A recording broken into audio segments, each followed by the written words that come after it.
All right, so my name is Kendelle Wilkinson, or Kenny, as a lot of my friends call me. Um, I would say that I am definitely an artist and musician, and also just, I guess, interested in people. So I do a lot of work with people and kind of like social work type stuff, helping helping Hell people. yeah. Yeah. Sweet. So yeah, if you want to talk just sort of about like your background in the arts, how you got into doing creative work, and also just like your inspiration for getting into that work. If I think about it, I always like did like art and was always kind of doing art from a very young age.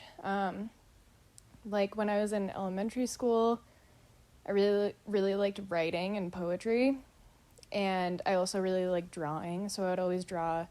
Like I was really into like drawing people. And yeah, and then I guess I just kind of like kept doing that, and like writing was kind of like my main thing when I was younger. I really liked creative writing and yeah, poetry and stuff like that. It's been like really like rooted to my emotions. And so I think that that's like when I started really getting into art, I guess. Like I want to say in like 7th or 8th grade, and I started dealing with like depression more, and it was kind of probably very hormonal as well, but also like related to like my home life and kind of just like things being like turbulent, and kind of dysfunctional, and I was like, I like have no control over this. And I just like found it to be a really good form of expression. So that's like when I remember like I literally just started drawing on like everything. Like all of my binders and every piece of paper that I owned like in school was just like covered in like doodles, and that's when I feel like I started to get more creative with my art too, like where it felt like it was coming more from like kind of my inner place, I guess, not just like I'm gonna draw this person or like I think I started to, obviously I was in 8th grade, so it wasn't anything remarkable, but like I guess like developing kind of like my own style kind of that was attached to my personal like inner self. And then like it just kind of like continued throughout high school. Like I was always every year taking at least one art class. And then when I was like 16, I also started playing music as well. The first instrument that I started playing was violin, which I was like not very good at doing structured music classes. So it didn't last very long because it was hard for me in that environment. But then when I was 15 or 16, I was like, well, maybe I'll try guitar. But it was also, again, in like a very structured, like music lesson type classroom, which just for me it was harder to get into it. And started with music, and by the time I was in high school also I was more into painting, started to become like my thing, which I was way better at than music. I didn't really start to develop my own style in music until a while down the road, which was like kind of like the same thing where it just like kind of needed to become from like my inner self, and not like in a classroom. Yeah. And in high school, I started having like an even more difficult time, like with depression. Like I was like suicidal and doing a lot of like drugs, like experimenting with a lot of substances, and like I got suspended from school for like doing drugs in school. Yeah, I know. And it was like I got suspended twice, and then the third time I got suspended, they were like, we might expel you. And I was like, no. But also like all of my teachers really were amazing, and not even just my teachers, but like my guidance counselor and some of the administrative people who were getting me in trouble, but they were also like really empathetic towards me, which was nice, because I think they just saw that I was like struggling, because like I would just go into their office and just start crying. And then they would be like, what's wrong? And like, I don't know, it was just like there was a lot going on, you know, and like my family didn't know how to support, and they were also like part of like a lot of what I was like having issues with. And so so the last time I got suspended, it was for like 2 months. They didn't expel me. Yeah. So I was like, okay, that's good. Even though it was also terrible, because then I wasn't in school, and like it was just really hard. But that was right before my senior year. So it was at the end of my junior year. And part of it was like they also threatened to like drug test me and stuff. So I kind of stopped doing drugs, which was good. Really good for me. They never actually really drug tested me, but they did threaten me with it, which worked. Yeah. Like, they did a good job. I think that their goal was accomplished. Yep. Yeah, but then by the time I got back to school, my senior year, I feel like I had a lot of shame, because I was like, I felt like I wasn't the type of person that people would look at and be like, she is a troublemaker, you know? It's just like, I was like the classic like tormented like artist soul. And then that year I did a bunch of art, like I think almost my entire year. Like I was in 4 different art classes my senior year, so it was basically all I was doing. That's so awesome. I actually like flourished that last year. And like, yeah, I don't know, my art teachers were just really supportive and all of that. And yeah, I don't know. And I guess I've also just been doing art ever since then. Like I wanted to go to art school because I had such a hard time in high school that I was like, I can't do anything but art. But I only wanted to go to mass art, and because my grades were so bad, because I got in so much trouble, they didn't accept me. But they were like, we really like your portfolio though. So then, yeah. But that was kind of interesting, because then they were actually like, well, we'll accept you if you go to community college for 2 semesters and keep a 3.0 GPA, then you'll be automatically accepted. So that's how I ended up going to community college, which then made me realize I didn't want to go to art school. So it just kind of changed my trajectory. Yeah. That's really interesting. Yeah. That's cool that you were able to take an art class every year. Did you feel like art was like supported at your school? Like, yes. Would you say? Yeah, we had like the high school that I went to is like a pretty good school, I would say, in Massachusetts, and like they had a really good art department, and like by the time I was a senior, like my art teacher, like I actually had him for his last year, and then he retired, but he was like a well-known artist like across the area that I grew up in, like, yeah, and he was just an amazing teacher. And then we also had like a really solid like drama department and stuff, and they definitely did support all of that. Yeah. I feel like, yeah, we're super lucky to have that. That's just like becoming less and less and less, like in all different levels of education now. Yeah. It's like, but okay, so my next question, I feel like everyone kind of like starts to answer this question in just talking about their background and inspiration, but like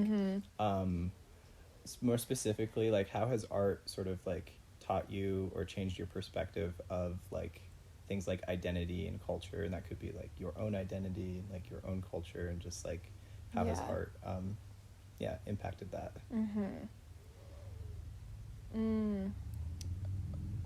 Well, it was definitely like at that point in time in high school, by the time I was a senior, I was like, that was the only part of my identity that I wanted to identify with.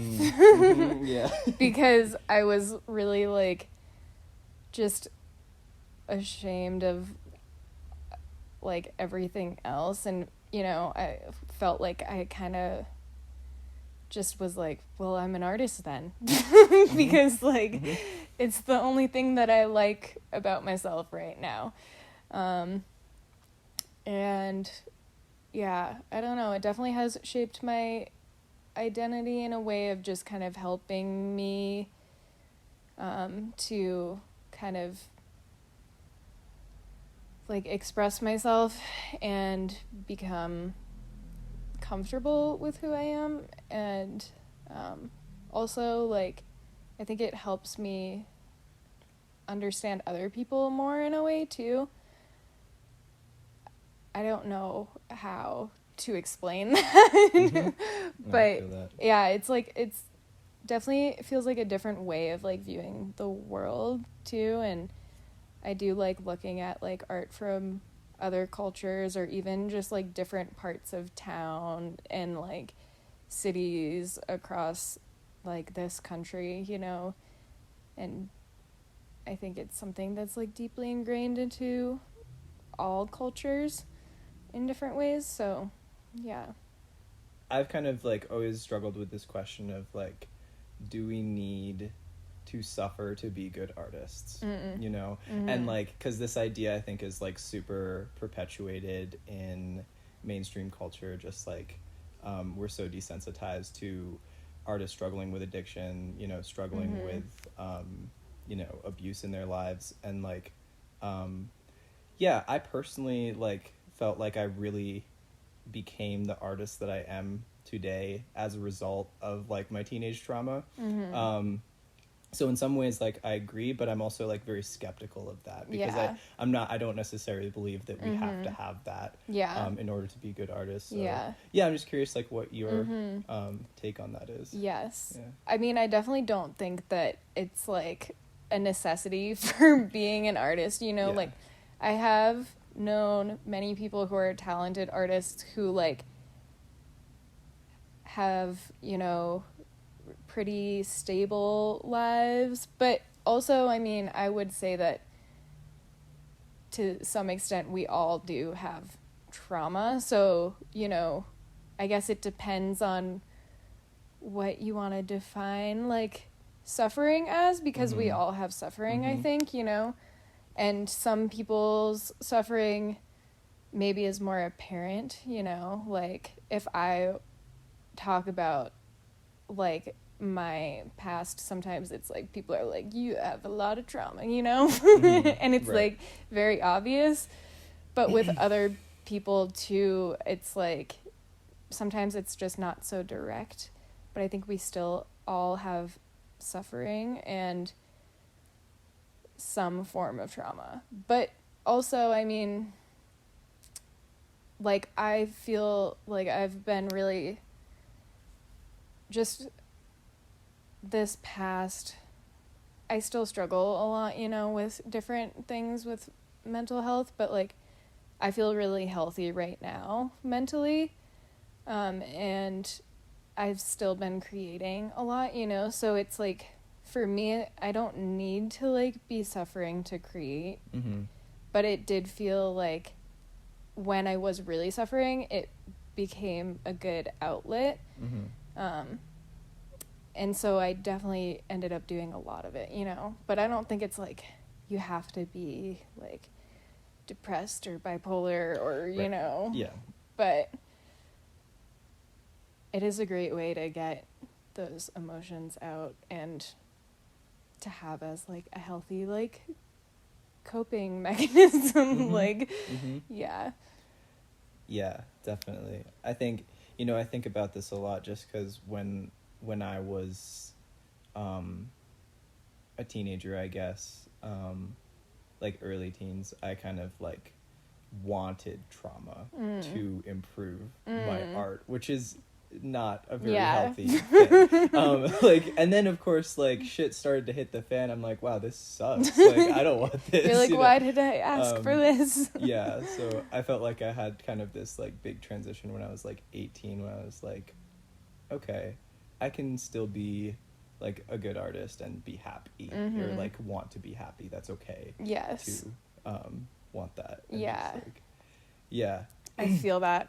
Like, when I sometimes I like will go back and I'll find like an old journal of mine, and it's like the cringiest thing ever because I'm just like, you know, like when I was much younger and I would get depressed, it was like, you know, very cathartic for me to write all of like my depressing thoughts into like just like these cringy poems, and I like don't do that anymore because I also feel like that doesn't actually make me feel better.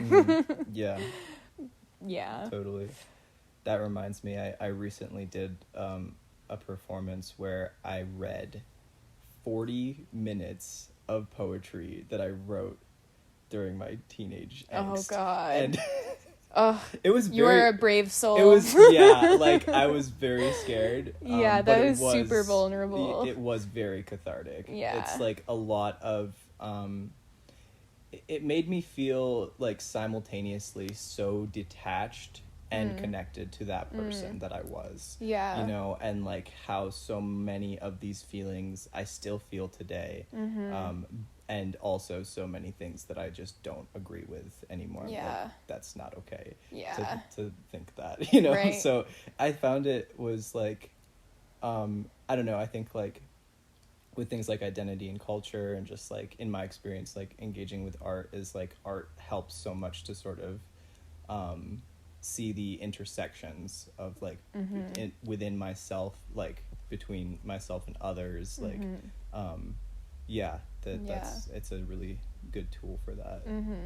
Yeah. I mean, the last time that I did that and looked through some of my old just kind of like free verse stuff, like before I used to feel really like, oh God, I hate reading this.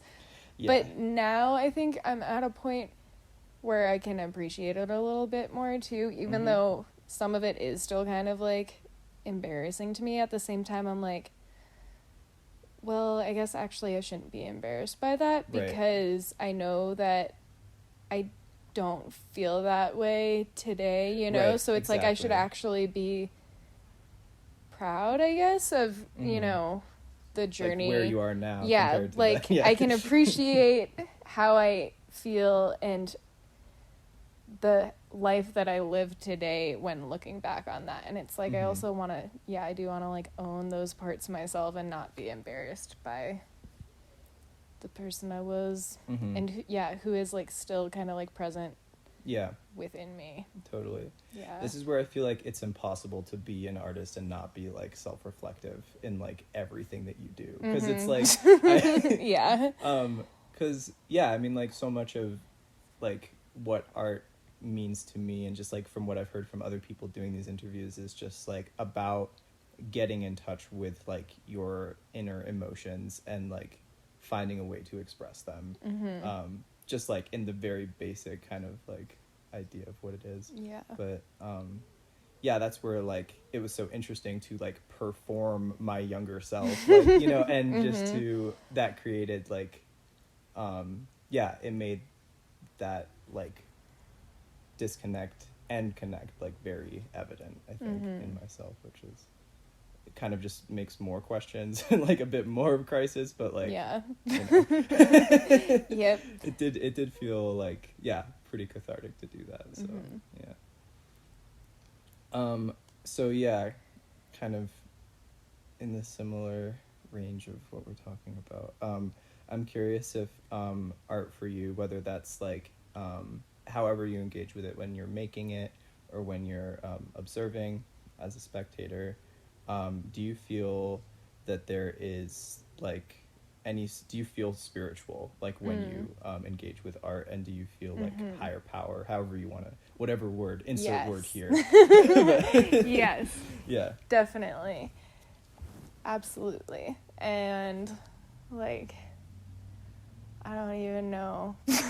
Yeah. It's definitely like kind of like magical sometimes, and like especially with all of this monsoon weather lately.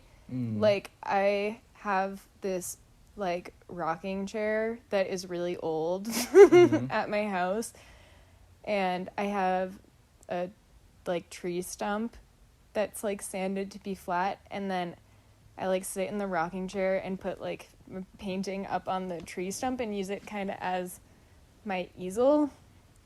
And I've just been sitting underneath like this little like covering, and with the weather and like the thunder and like painting, well, this is just what I'm thinking of because it's like recent, you know, but there are so many other ways too. But it's like sometimes when I paint, it's like I literally am like, I can do it for like 8 hours at a time. Hell yeah. And like I'll be like, I forgot to eat, I haven't drank water in a while, you know, like but it's like I just get into this like kind of like meditative like flow state, and then it's like, I don't know how to describe it. And then with music, it's like something totally different. And it feels really good too, because it's like, it like, once I like start singing, it's like I don't even know where it's coming from sometimes, you know. And I've definitely had some moments like that felt like very spiritual with music and singing. And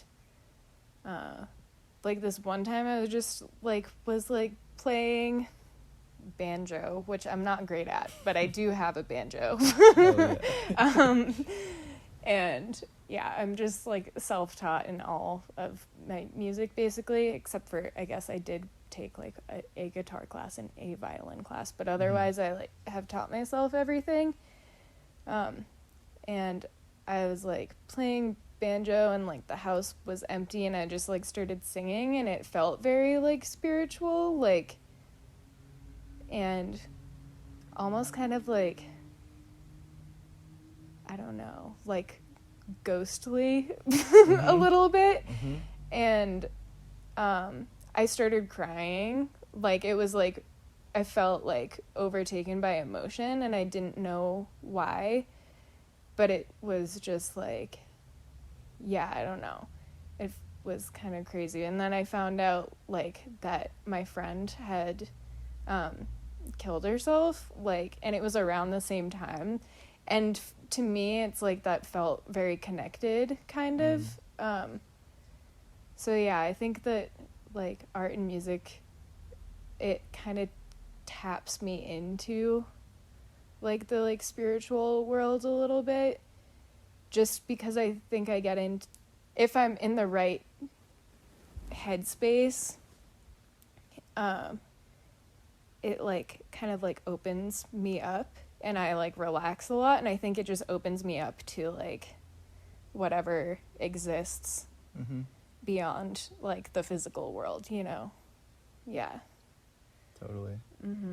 I'm curious if you have experimented at all with psychedelics and making art, and just like what your experience has been with that. Yeah. I've personally felt like this interplay in my life between like art, spirituality, and psychedelics kind of all being connected. Yeah. But yeah. Yeah, it actually, I think, was a huge part of like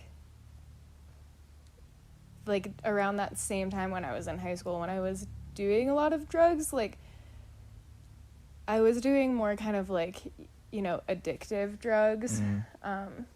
And then I actually, like, in this way that probably doesn't make sense to people who don't know anything about this type of stuff, like if I said this to some random, like, person on the street, they'd be like, that doesn't make any sense, but you might know what I'm talking about. I actually would credit the use of psychedelics in my life to like a huge part of me stopping doing drugs, which like, yeah, like other people might be like, what do you mean, so you did more drugs to like stop doing drugs? And it's like, yeah, actually there's a lot of research on it. Yeah, that is kind of you can look into it, but yeah. And so like when I was really struggling and I was, you know, trying to kind of get better in whatever way I knew how, which wasn't very, I didn't have very many good ideas on how to do that, but I like would skip school to like stay home by myself and do acid and paint in my room. Like just like solo, you know. Yeah, like I really liked doing psychedelics by myself because it like became this like way for me to actually like process what was going on inside, you know. And yeah, and the way that it would just make like the colors and stuff, and it also I think affected like the type of art that I was creating. And to this day I don't do psychedelics anymore, but I did microdose. For a while I microdosed LSD, which I also accredit for helping with my seasonal depression. And then I microdosed with mushrooms, which I prefer. And but yeah, and so I had a lot of like kind of like semi-awakening moments just from doing psychedelics, of like being like, what the fuck is this?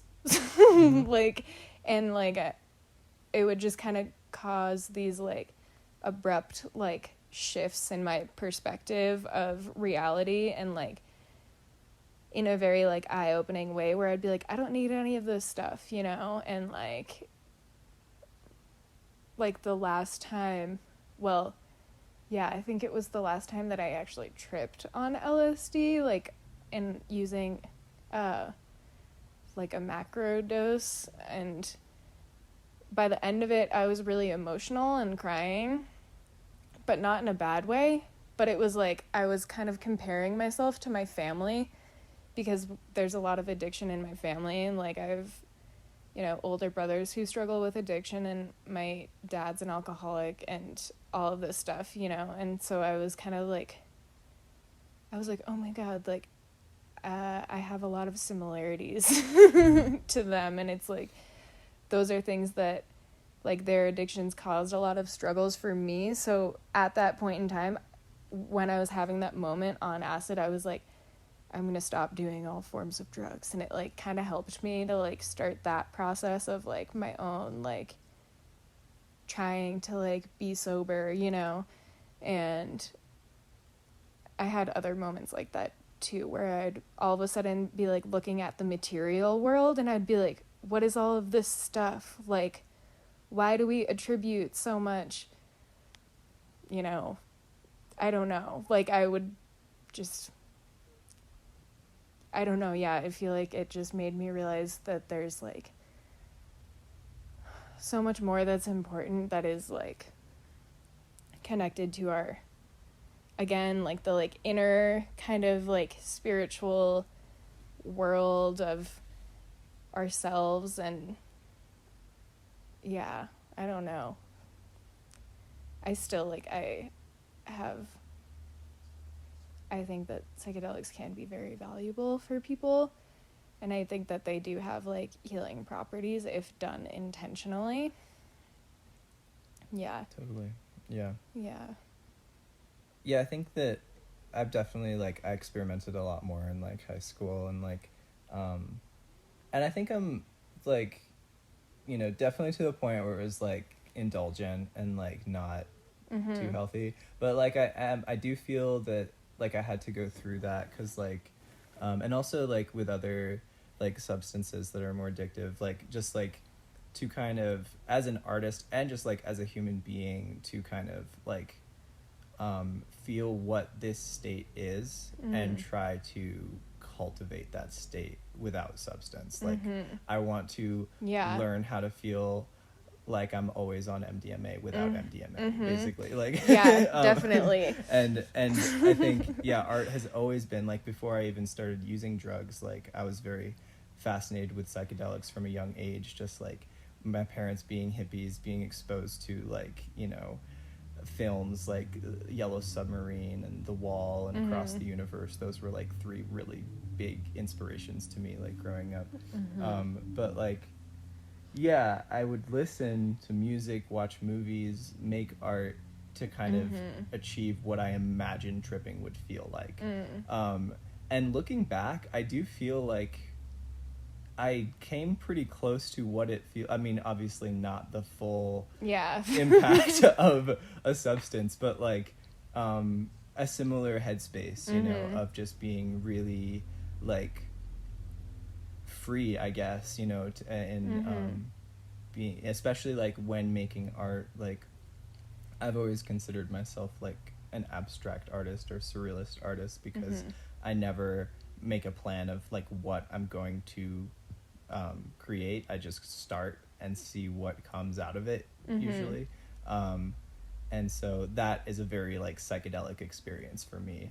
Improvisation is a very psychedelic experience for me, like, with music and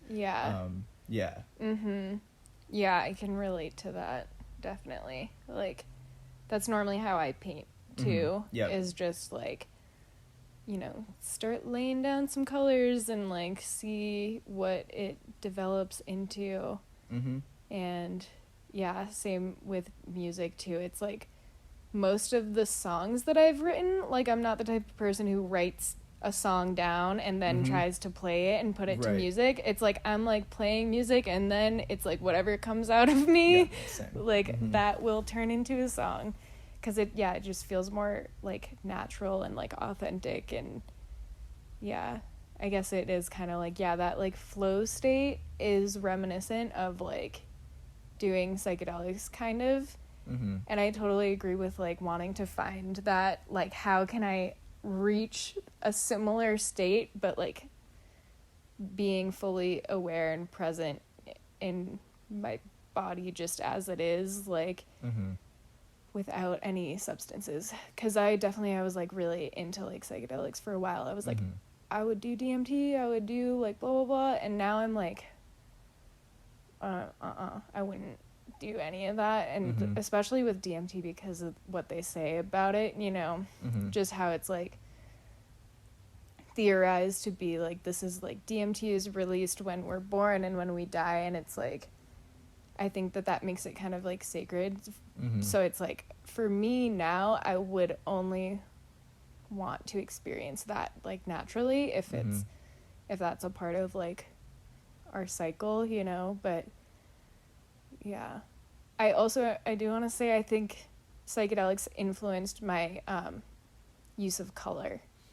Like I feel like I'm really pretty good with color. Like that's what people always tell me. And with my art, it's like, I don't know, like I use a lot of different colors. Like I probably use like all of the colors, you know? Always, totally. And I think that's partly due to having done psychedelics kind of influence the way that I perceive color as well. Totally. My next question is kind of just like I've observed a lot recently how much fear people have in engaging with art. And like I grew up kind of very privileged in that sense, like going to a Waldorf school and like having parents that were artists and like family, growing up in like family of artists, just having a lot of support. And so I kind of take that for granted a lot, because like there's so many people that just like I see they're so talented and they just feel too afraid to identify as an artist. And I think that there's like so many tributes to that, just like internal and external, like and I'm just curious, like what your experience has been like overcoming fear in art, with art, through art. I have a lot of fear still, especially when it comes to music, which is actually something that I'm working through right now, like every day, just kind of personally, you know, at my house. Like, but for me, that has been the hardest thing, because I think like for a long time now, I've identified as an artist, and like a lot of people that I know have started to identify me as an artist and a painter, so it feels easy to own that part of myself now, because other people see that too. But like me as a musician, it's like that feels a lot harder for me to own, because it's always been really personal and private, and like I also have a lot to overcome with fear of like using my voice, you know. And I think that that's really rooted to a lot of like my kind of upbringing and trauma, and like feeling like I wasn't heard when I was like struggling and stuff, and like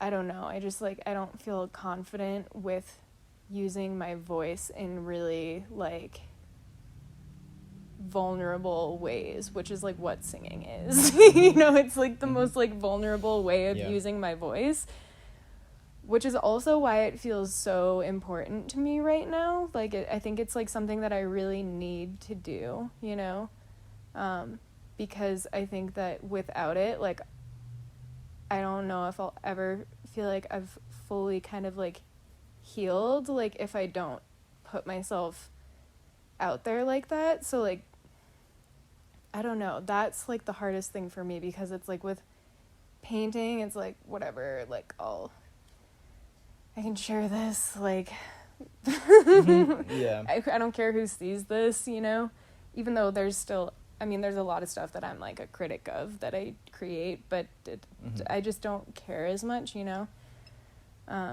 It's not like physically attached to your body. Yeah. But like with music, it's like, you know, it's like some people just don't even know that like I like play instruments and sing like a lot, you know, but it's because like I'm so afraid of exposing myself in that way, you know.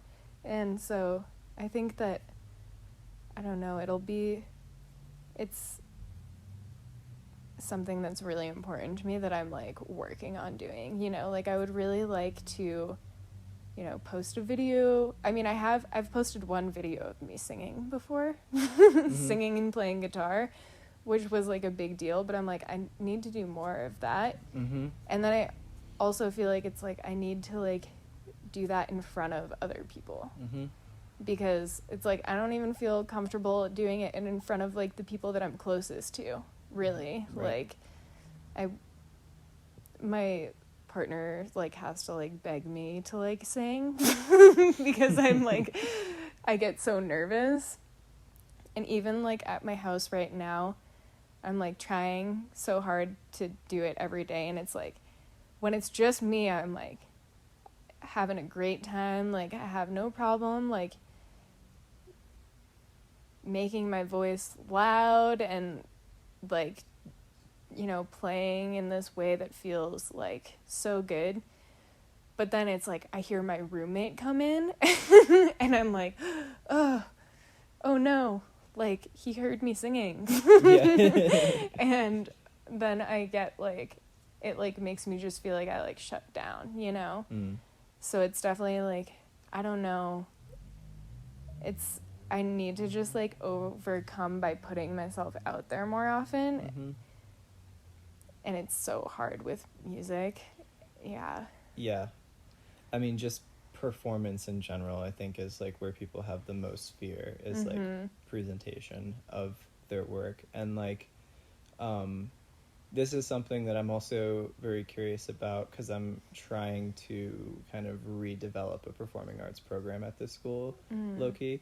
And it's so hard when like I see, you know, how talented so many people are, but just are too afraid to participate in something, you know, that is, and of course, like, there is this, like, instability, like, that's always present with art, and, like, the mystery and the uncertainty, and that's kind of, like, what makes it so magical, too, but it's also what makes it kind of intimidating to engage with, I think, 'cause people expect clarity, generally, and art is not very clear, so, I'm trying to like meet people somewhere in the middle with like these projects, like in getting people to engage, where it's like, what makes you afraid, and like what do you need to get over that. And I totally agree with what you're saying, just like you just gotta do it, you know, you gotta put yourself out there, like make yourself vulnerable.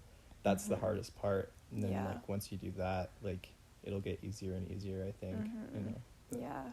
But, it's just kind of ironic too, because last year for my senior project I did like an open mic, and I was like, I will not sing, but I will have other people sing. And it's like, meanwhile, like no one knows that I also like sing and play music, you know. It's like that would have been the perfect opportunity to like, you know, give it a shot, but I was just like, nope. Like I'm already gonna be stressed out enough that day, and I'm actually helping my work with another thing like that. It's actually going to be downtown. It's going to be pretty legit. But I pitched the idea of having it because it's like a recovery celebration, so it's all about recovery and mental health, and providing access to resources, which is literally like what I did for my senior project too. So it's funny that now I have a job where I'm doing that for real, you know, in like a way more legit way, which is really cool. And so we've been planning that because it's going to happen in September, which is kind of like, you know, suicide awareness month and just like recovery month. It's like September is kind of known for just general like mental health awareness. And so I pitched the idea of like, we need to have more art and music at this thing too, because they've done it for years, but now that like I'm involved, I'm like, no, we need to also like involve all of these other kind of things. And so we're gonna do open mic again. Awesome. So it's like kind of in the back of my head too, where it's like, this is like, it's happening again. Like another opportunity where I could potentially play my music, but it's just terrifying to me.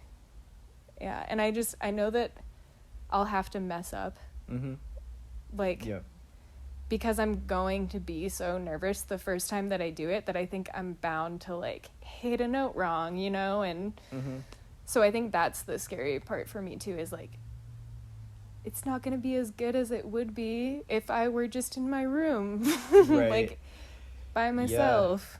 Totally. That's something I'm still not even really sure of, like, as a performer, like, if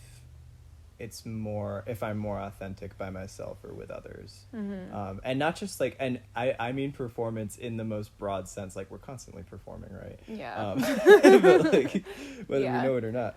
But it's, like, like, when am I most authentic? Like, because I think I've recently discovered the value that I hold in working with others in collaboration, like artistically.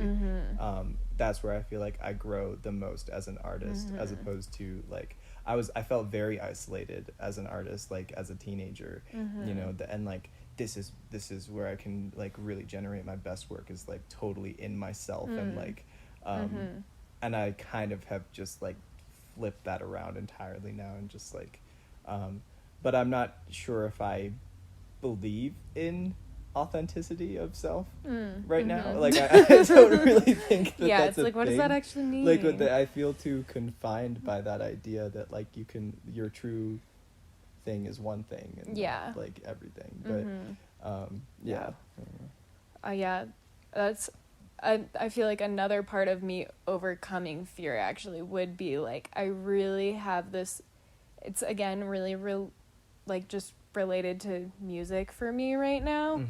But that's another thing that I've been thinking about a lot lately is like I need to also start like playing with other people. Yeah. Because I've only played with other people once really.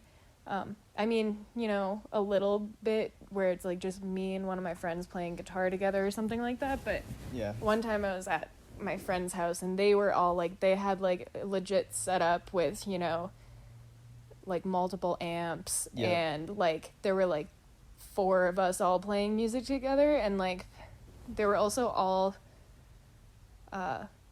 like guys playing, and I was like, this is awesome, they're so good. And then they're like, do you want to like hop in here, take this guitar? And I was like, oh god.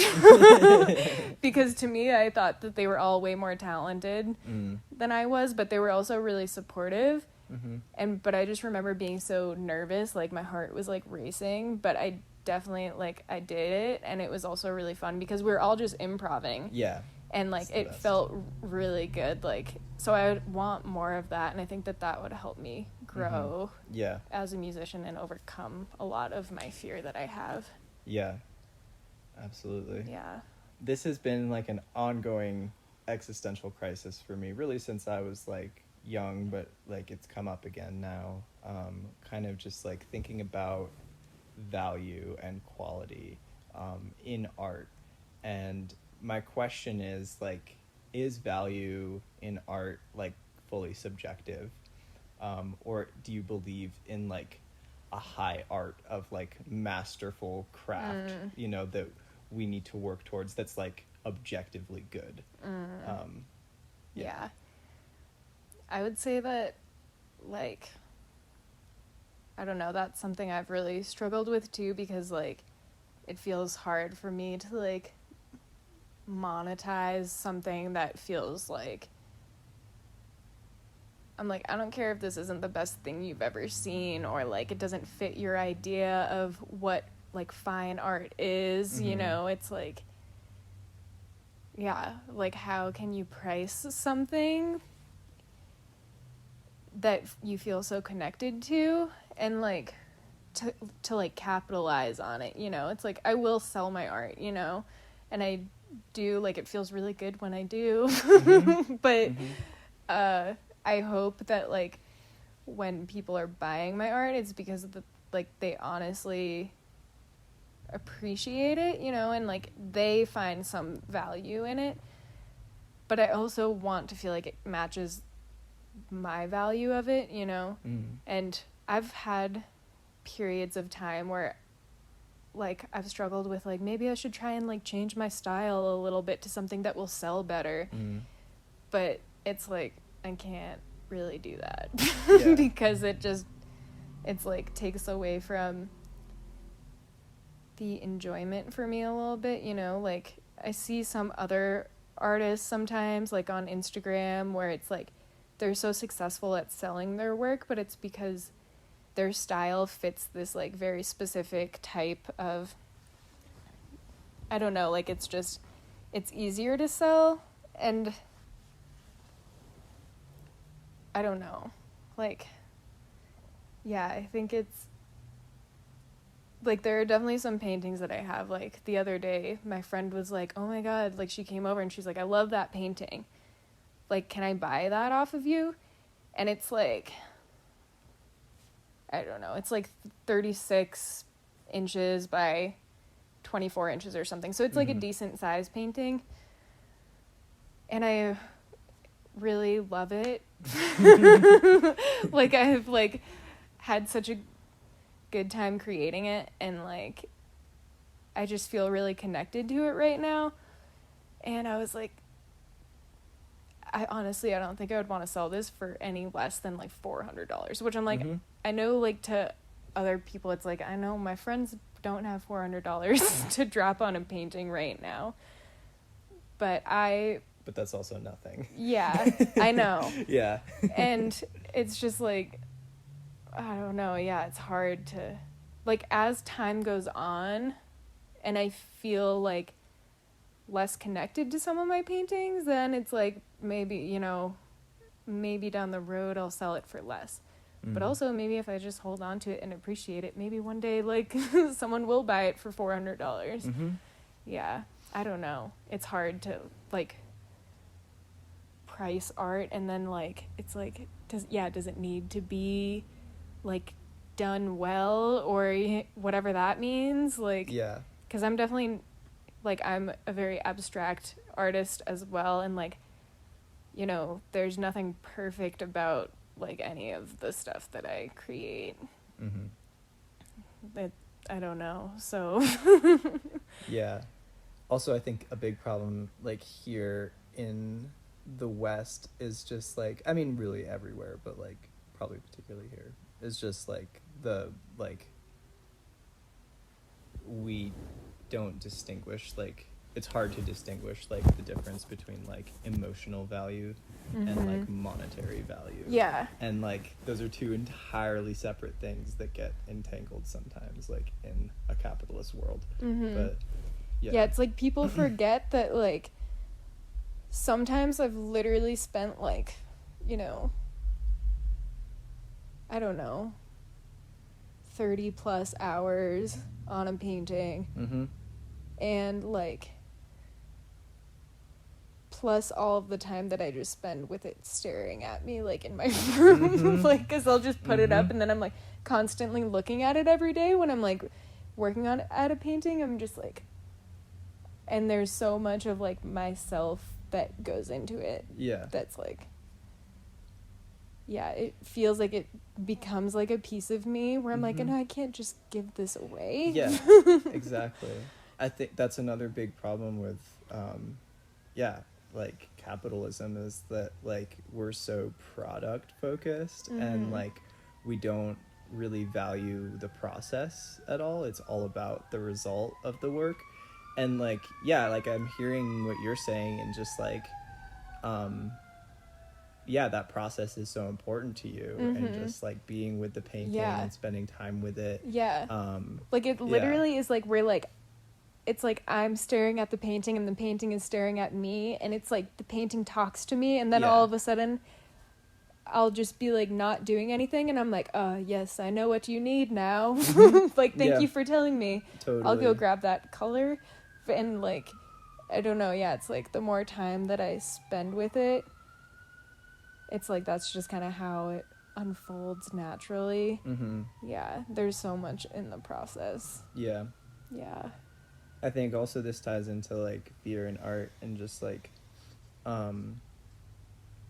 people being told that, like, you're not good enough, you know, like, it's not, and this is, like, kind of where I struggle with, like, art in education, because it's impossible to avoid kind of, like, boundaries, as, you know, when you're teaching art, unless you're, like, an exceptional teacher that is able to create, like, a very creative space. And, like, I don't think any teacher can really do that. It's just, like, you can teach, like, a craft, you can teach a technique in art, but, like, you can't really teach art, you know. I feel like that's, like, how do you do that?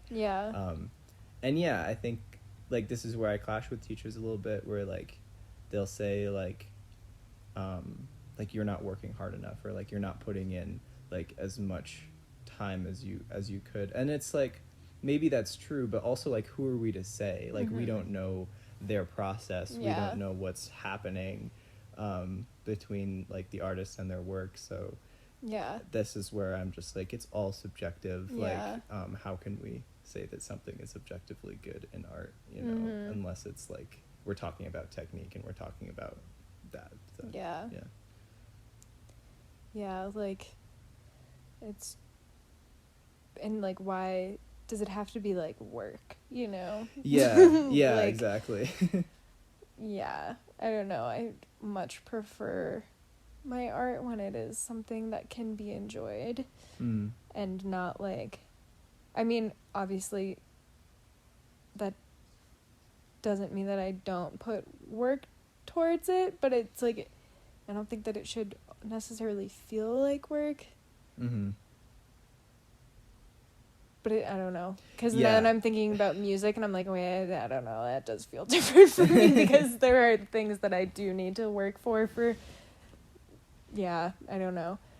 Yeah, and I do feel like learning the rules is important to break them, because like I was talking about this with someone, and they were saying how like art is, you can't really teach art, but you can teach like technique, and you need sort of like, it's very helpful to have an objective medium, right? It's like there are ways to learn painting, say, and there are ways to learn music, and like for me, my objective medium in music is like classical piano. That's like, if I hadn't done that, I probably wouldn't be the musician that I am now, like had I not had that like foundation to work from. So like I definitely recognize the value in that, but at the same time I'm always like highly critical of any sort of technique in art, because I'm like, how is this disempowering non-artist people that feel like they can't, because then they just think that they're not good at it. Exactly. Yeah. When it's like, no, I mean, you can still just trust the process. Like that saying is like, I feel like it's so true. You know, it's like the most like cliche thing to say. Yep. But it is like, like if I, stopped painting every single time that I started a painting and didn't like the way it was coming out, rather than just trusting the process and continuing to paint, then I wouldn't have ever finished a painting, you know? Like, it's just, I don't know, you have to see, like, what it evolves into. Oh my gosh, I see those, like, I haven't really ever seen it well, no, that's true, I have seen it in real life, but it happens a lot in movies where there's a character trying to make art, and they're just like, crunch, throw, like, and just like, that brings me so much pain. I've seen that in real life.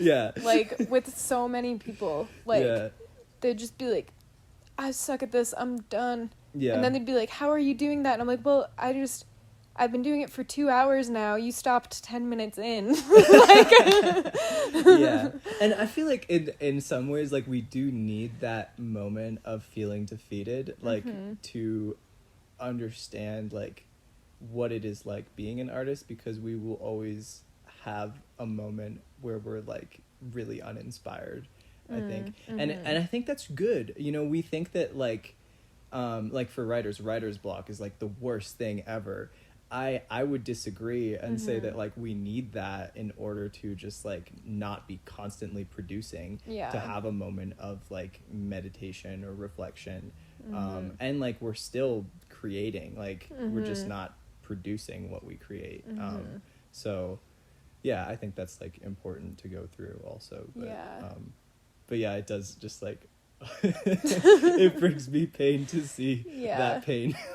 That's like, that was always, like, in high school, like, I had a lot of friends who would struggle with that, and we would hang out, and I'd be like, let's just paint, like, and they would always be like, how do you do that? And that was always my number one, like, tip to them. I was just like, well, just don't stop. Like, just keep painting over it, or whatever. And, like, a couple of my friends, they were like, that was, like, the most helpful thing like anyone has ever said to me about painting. And I just, like, I don't know, I feel like that's I was interviewing my friend who's like very into kind of the visionary artists like Alex Gray and just like that whole like style of painting, and he was saying that, like, in that practice, like, they say that you can't really achieve a flow state in painting unless you've been doing it for multiple hours at once. And, like, I don't know if that's true necessarily for everyone, but like I personally really struggle with painting. Like I get very frustrated when I'm painting. It's like I've got no problem like writing or making music for hours and hours on end. It's like, oh wow, it's been like all day. But painting, I feel like I have to take breaks. Otherwise I get way too frustrated with myself. And that's been like an interesting journey for me, because I'm like, it's been I'm finally painting again after like a long time of not painting, and I'm working on like a mural now on the water tank, and like that's been really great to have like a bigger canvas, because it's like I'm like not stressing about outlines or like, you know, little details. I can just go big, and like that's been good. But I still feel like I can't paint for longer than an hour. Like it's either I'll get to that point of being comfortable like painting for hours on end, or I don't know, maybe like that isn't right for me. I'm not sure. You know? I wonder if you would enjoy like having it be more physical too, like you know, some artists who literally just like will lay canvases out on the ground, and then you can walk around it, and it's like, and it becomes like, that is something that like if I had a studio space, like I would be doing that all the time. There's like this artist that I follow on Instagram, and she has her own studio space, and she does a lot of stuff like that. And I think that that's a really good way to get into a flow state with painting, especially maybe if you struggle with it more, by adding more movement to it. I feel that is where I enjoy painting the most, is just like where I can dance with it, because like I think during the painting of this mural, my favorite part was making a night sky where I just like painted the top of the tank like black, and then I took white and just made stars like that, and it's just like, and I let it drip, I let it do its thing, and that brings me the most joy. And I think it's because I'm letting go of control. Like I don't like to be in control when I make art. If I feel like I'm in control, it feels like artificial, it feels like I'm forcing something, which is I think why like I love doing abstract or surrealist art, because it's like I kind of let the canvas or whatever medium I'm using kind of like tell me what it needs to some extent. I don't feel like I made it, you know. So that's that's a really good suggestion. Like more movement. Or even like getting like like those big rolls of paper, and you could even roll one out and get like, you could do like charcoal or something like that, you know, and like then you can like walk around or literally like dance on the paper or something, you know. I love that. And then you get to like get messy too, which is like always fun when creating art. Absolutely.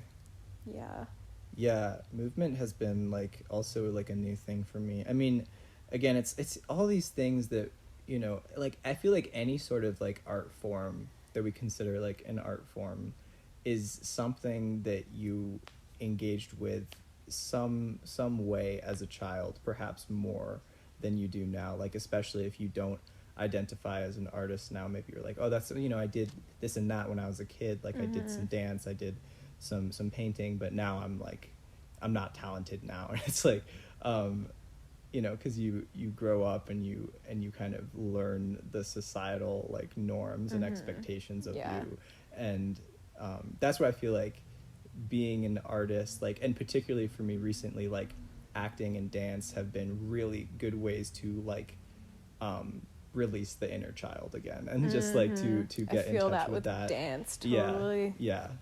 So that's been really good.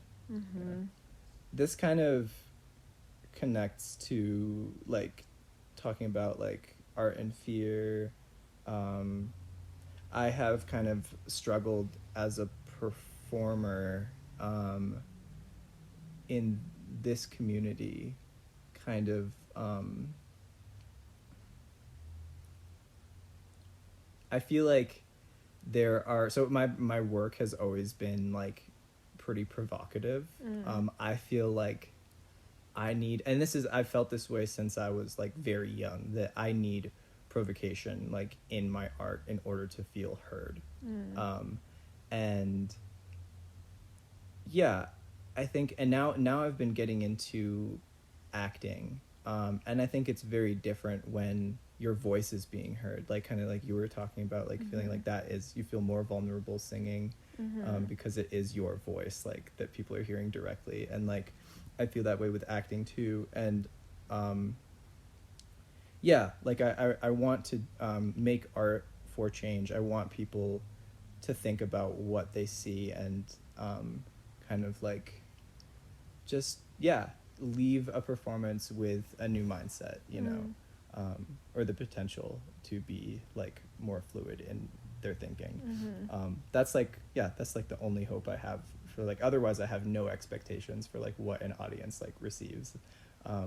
But yeah, I guess like I need provocation in my art, but I also don't want to be provocative just for the sake of being provocative, like because I think that, you know, especially like in school communities, like liberal arts schools, like there is this like need for safe space, and like people kind of are expecting that safety and security when they go see a performance, that they're going to be taken care of.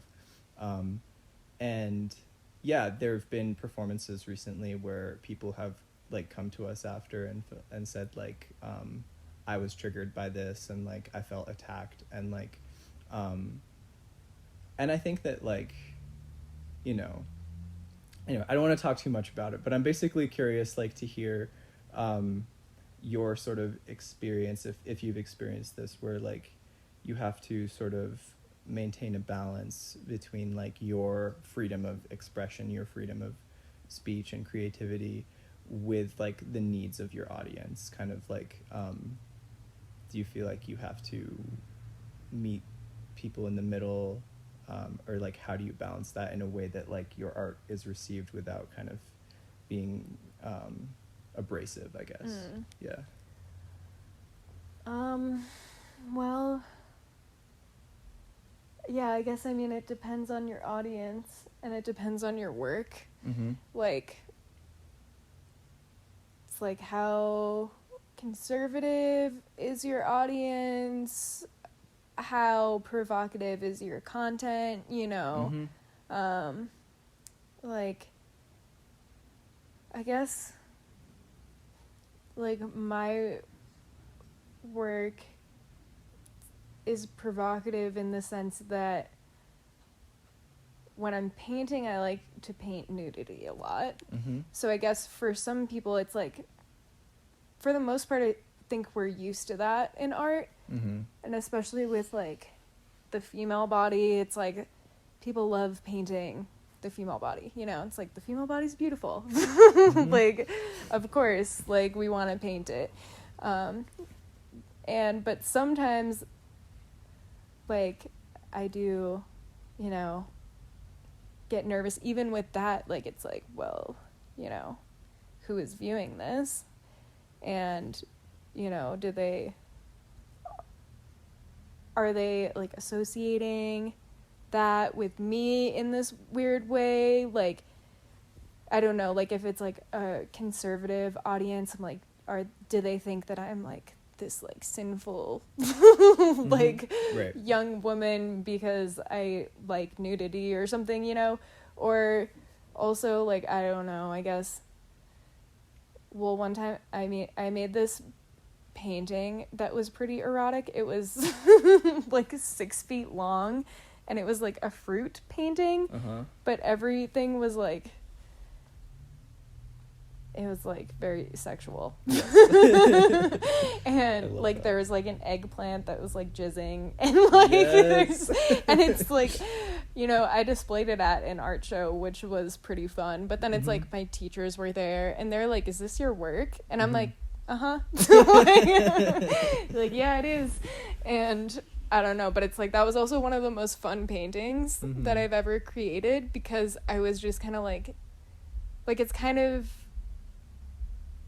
like sexuality is very provocative, I guess, you know, and then like as a woman, like, you know, having been sexualized, you know, since whatever age, you know, and so it's kind of like, I don't know, I guess sometimes I worry, it's like, well, if people see this art, it's like, are they then sexualizing me, you know, because I'm the artist, but it's also like, I don't care, you know, but it does make me sometimes wonder, like, what do people think about this? And then I guess with music, again, it's like I just struggle more with that. And when I'm like creating songs about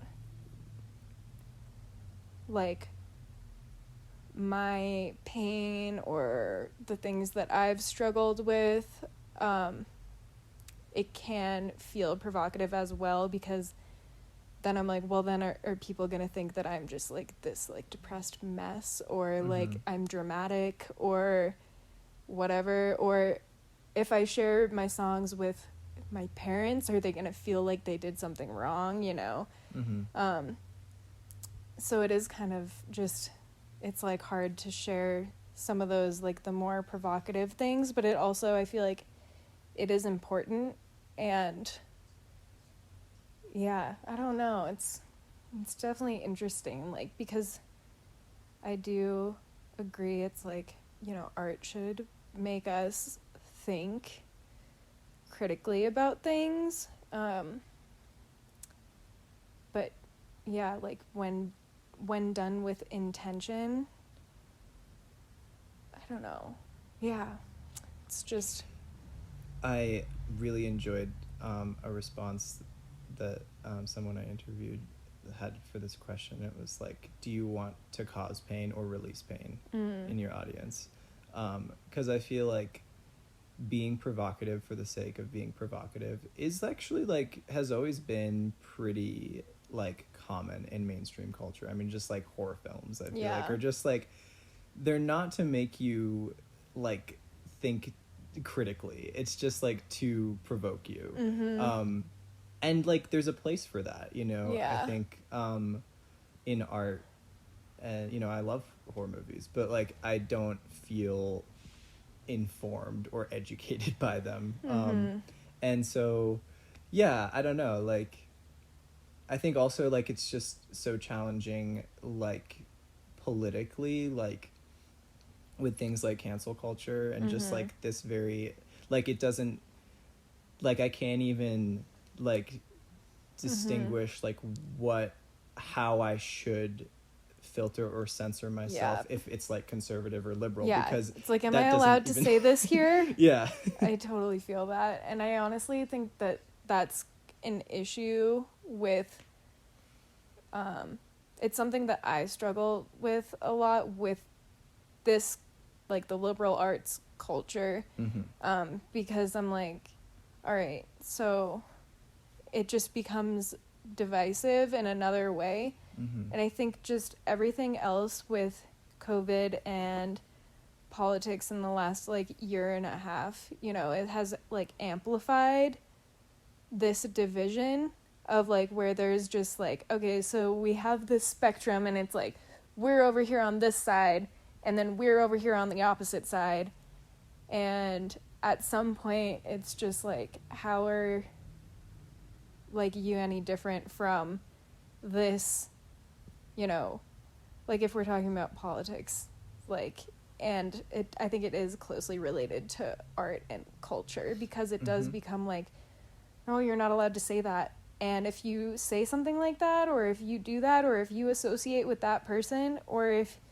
you even try to understand why that person is thinking and doing what they're doing, then you're just as bad, and we don't. It's like, I don't know, it's counterproductive, I think, because it just becomes like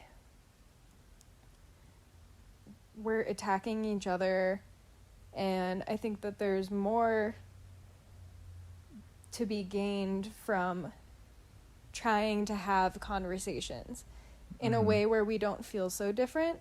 And it's like, we can disagree and we can talk about things that maybe are provocative Mm-hmm. because they're highly debated topics, or like there's like a long history, but it's like, I don't know, we're at this point in time where I think we could talk about those things if only people knew how to have those conversations in a way without shutting each other down. Mm-hmm. And yeah, it's like I have seen a lot of that in this community, which has been upsetting to me, because I'm like, we're not, you know, if we're acting this way, we're not any different from the things that you're, you know, complaining about or fighting against. Because I really, at the heart of it, it's like I believe that we all kind of want the same things, but we're trying to get our needs met in different ways, and it makes us Mm-hmm. feel like we're so different, which we're just not, you know, and we're products of our environment. And I think, oh God, I just, like the algorithms with social media and stuff, I think Mm-hmm. is intensifying Mm-hmm. these like two opposite ends of the spectrum, where Definitely. like we just are all so divided. It's, yeah. Mm-hmm. Yeah. Yeah.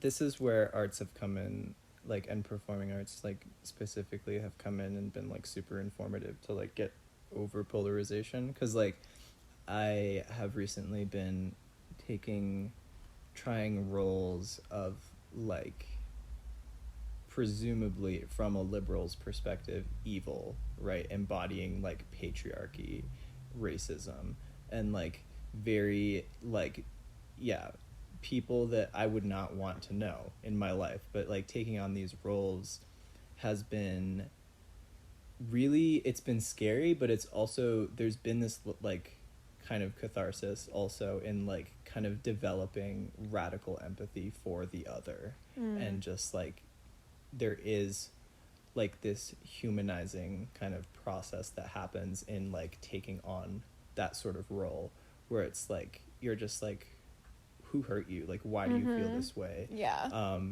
And so that's where, yeah, acting like specifically has like really helped for me to think critically and like in less sort of binary ways about politics and about, yeah, just like what's happening in the world now. Yeah. I mean, I totally think it's more beneficial to, like, I do have empathy for all of those people, you know, Yeah. who like are white supremacists and people who identify as a white supremacist, you know, like some people have white supremacist ideology, but they're not even really aware of it, and they wouldn't call themselves that. But then there are people who are like, yes, like, Yep. I think, you know, if you're not white, then you are inferior. And I've met people like that. Yeah. Which has been really interesting. And I would not have met people like that if I wasn't in Prescott. I don't think, like, yeah. But it is like, I realize how it's just another way that people have been molded by their experiences.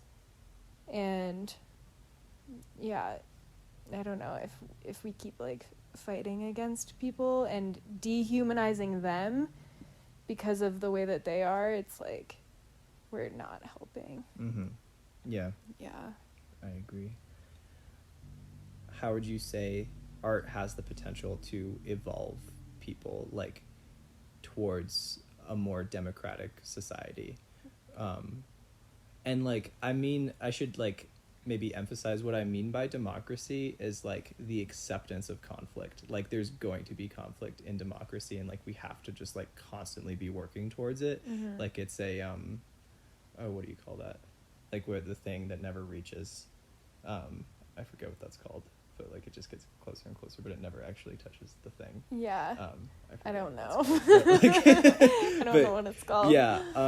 Yeah, I'm just curious if you feel like art has that potential and like how it would have that potential.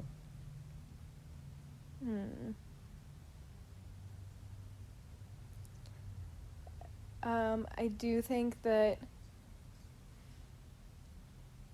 it needs to be done in a way that is like kind of like not too abrasive and more intentional, so that like other people aren't feeling attacked, but still maybe making them think about things, but where it's like afterwards you can still relate with them and still have a conversation with them.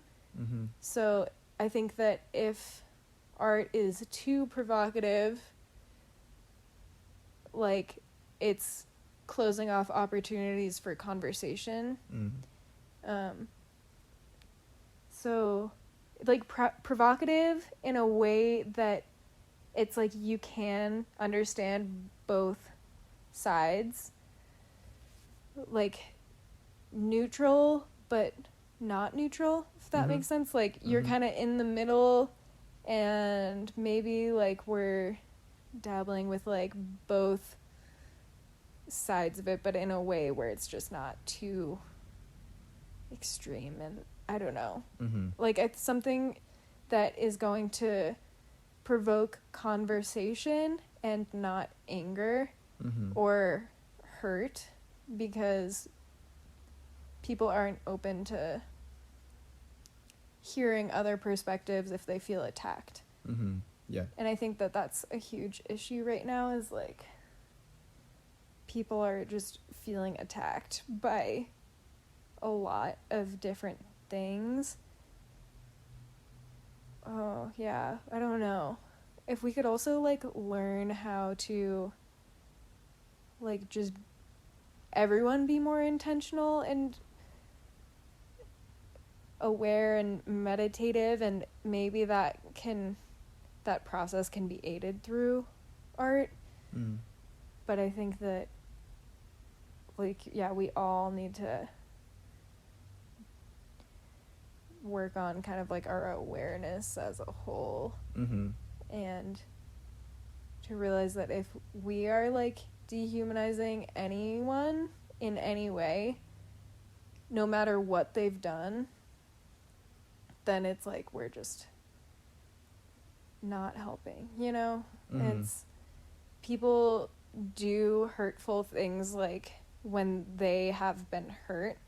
And, like, I, like, fully believe that, you know? It's, like, we wouldn't be able to treat people so poorly if we didn't feel so poor, you know? Like, if we weren't hurting so bad, we wouldn't make other people suffer, you know? So, I don't know. Like, art as a healing modality, I guess, could maybe help with that process. And more community art spaces, I think, would be really amazing towards helping everyone just kind of be like, okay, we can come together and do these things and have differing views and still work on like healing ourselves. Yeah. Totally. In an ideal world. Yeah. Yeah. I mean, it's been interesting because like I've been making art a lot with that like incentive of like envisioning a better future, and I think that that's kind of, that can get really dangerous, like or like I don't know, like envisioning like utopia through art or whatever. And it's like we need to be very mindful of our like inherent biases that are like culturally inherited or like from our family or our environment, whatever, that there isn't one answer, you know, to the problems of the world. And like I think it's easy for artists to kind of get in that headspace of like getting very attached to their ideals, and in the process of sharing work it kind of is more like propaganda, because it's like I'm imposing this like idea that I have on you, as opposed to like being more intentional about like what you're creating, and like also being more intentional about having a space, a communal space to process it like together. That's why I love like when I do performances to have like a post-performance discussion with the audience. You know, I did a play at the end of the semester that had a lot of just potentially triggering content, and it was really great to hear like, you know, what made you uncomfortable, like why did it make you uncomfortable, and like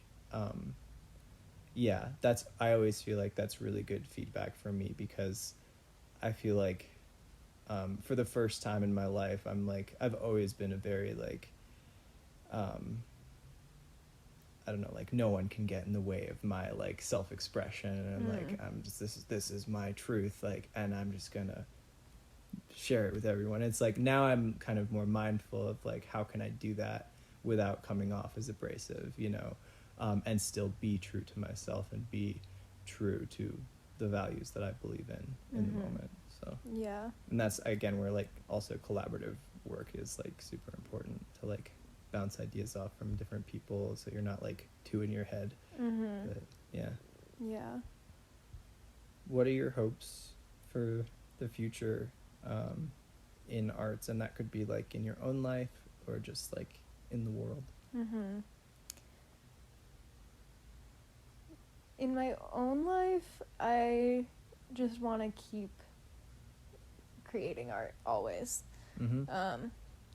Because like, I don't know, like you kind of mentioned it earlier, you know, like so many people, they like grow up and they hit a certain age and they're like, I don't do that anymore. Like, I used to paint, and my mom was always like that. Like, she was always like, oh yeah, I used to paint, and she had like old paintings around the house and stuff, but then it's like she just stopped. And that's always, witnessing that has always been like an inspiration for me, just being like, I'm never gonna do that, you know, like totally. Even if I like take a break, because I do often like take a break, it's like a goal of mine to always get back to it. And to keep pushing myself in trying new forms of art as well, and overcoming those like fears of mine.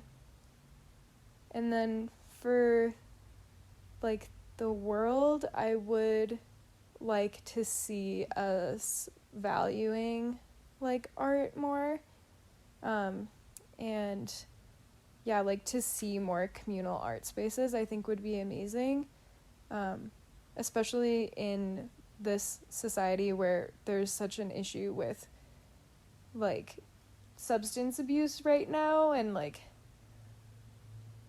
just people feel very isolated, and if you're not like, you know, just working within like the capitalist society and you're struggling with all of these other things, then I think people start to feel really isolated if they're like, well, I don't really fit into this whole like 9-to-5 type thing, and like, you know, I'm being judged and whatever, yada yada, people don't value me, which I think like because I work with a lot of people who struggle with substance abuse, and like as a society, it's like we have outcasted like people who have addiction like so much, you know, where it's like it's literally a crime to be an addict, you know. And so it's like that is like, besides like genocide, it's like that's like the ultimate way of like dehumanizing someone, you know. It's like what you're struggling with is illegal and like we are gonna punish you for it. And it's so hypocritical too, because like capitalism, consumerism is, I don't know who said it, it was like the amplification of addiction, or addiction is the amplification of consumerism. So because it's like addiction, it's like so much of it is feeling isolated and detached from your community, and capitalism and consumerism just amplifies that. It's like, of course we all feel detached because we don't really create community spaces, you know? And so I think that if we had more community spaces and utilized art within those spaces, that we would see a lot of healing in those aspects too, where just like, I think it would just be better for everyone, you know, like if we had like an open space, like downtown or something, you know, where there were different rooms and workshops and, you know, maybe there's also like a food bank there or something. It's like, it could be a space where people come and hang out for free, and it's like not like you don't have to pay to take an art class, which is like, yeah, just everything costs money. Yeah. Yeah, so I don't know, I'd like more community art because I think it would just help heal society a lot. Yeah. Yeah, kind of, that just reminds me, like, I also really want people to recognize, like, the academic or intellectual value of art, too. Like, I always felt very detached from things like science and even logic as an artist. Like, I am just a creative person, and I don't do anything technical. And now I've kind of realized that actually, like, being an artist is such a good, like, framework for, like, whatever you choose to do in life. Like, I think especially, like, if you're interested in politics or if you're interested in healing or, you know, therapy, to have an understanding of art is, yeah, such a good framework for just, like, understanding, like, the human condition, and whatever it is you're doing. So Yeah. I want people to value it more. Yeah. And not just like, ooh, this is like creative, fun, like, Yeah. just for like self-expression, which it's like we should like value art just for art's sake, but like art is always so much more than like we think it is. I feel like, so Yeah. yeah. I would say I would just want other people to like explore their own, like, you know, artist within themselves, and to like just be less critical. And because, yeah, it's like it doesn't have to be something that we're all good at, whatever that means, but I do think it's something that we can all find value in, even if it's like just this one-time thing that, you know, you're with your friend and you paint something, and I don't know, like I would invite other people to explore art for themselves. Hell yeah. Yeah. Awesome. Thank you. Yeah.